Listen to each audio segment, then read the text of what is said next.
Sabi po ni Father Thomas Green, isang kilalang Jesuit spiritual director for a long time sa San Jose Seminary at kilalang author ng mga spiritual books. Sabi niya, mayroon raw pong malaking pagkakaiba sa pagitan ng pagtatrabaho para sa Diyos at paggawa ng gawain ng Diyos. No? There is a big difference between working for God and doing God's work.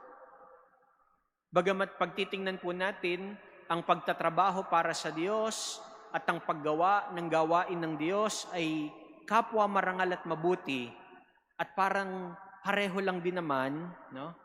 Pero sabi niya, ang pagkakaiba nila ay nakasalalay sa gumagawa ng gawain. No?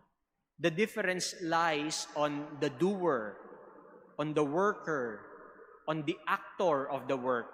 No? Kasi ang pagtatrabaho para sa Diyos, madalas ay batay lang sa ating sariling pagkukusa at pagkamalikhain. Working for God is always based from our own initiative and creativity. Ito ay trabaho at gawain na ginagawa natin ayon lang sa ating sariling kalooban upang ang Diyos at ang kapwa ay malugod sa atin.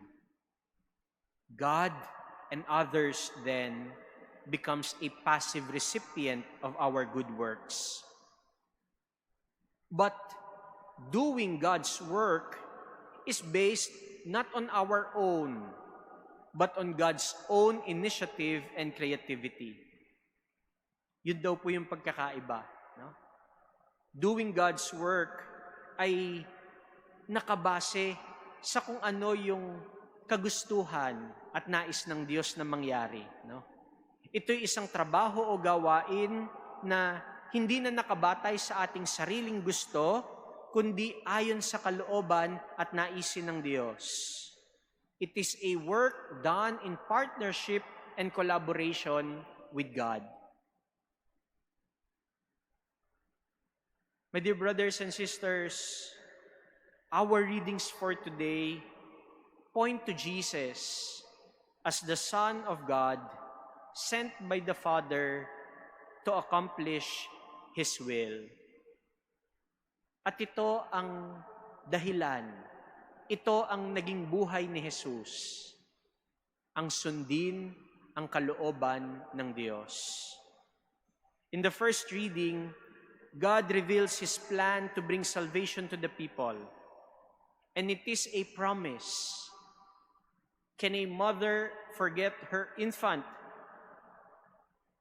without tenderness for the child of her womb? Even should she forget, I will never forget you. At yan ang pangako ng Panginoon. Hindi kailanman malilimutan, parang katulad ng hindi paglimot ng ina sa kanyang anak.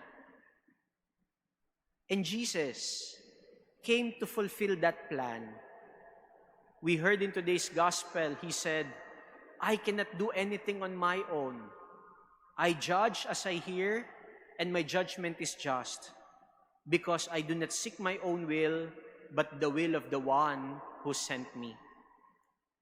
Jesus does not abuse His power.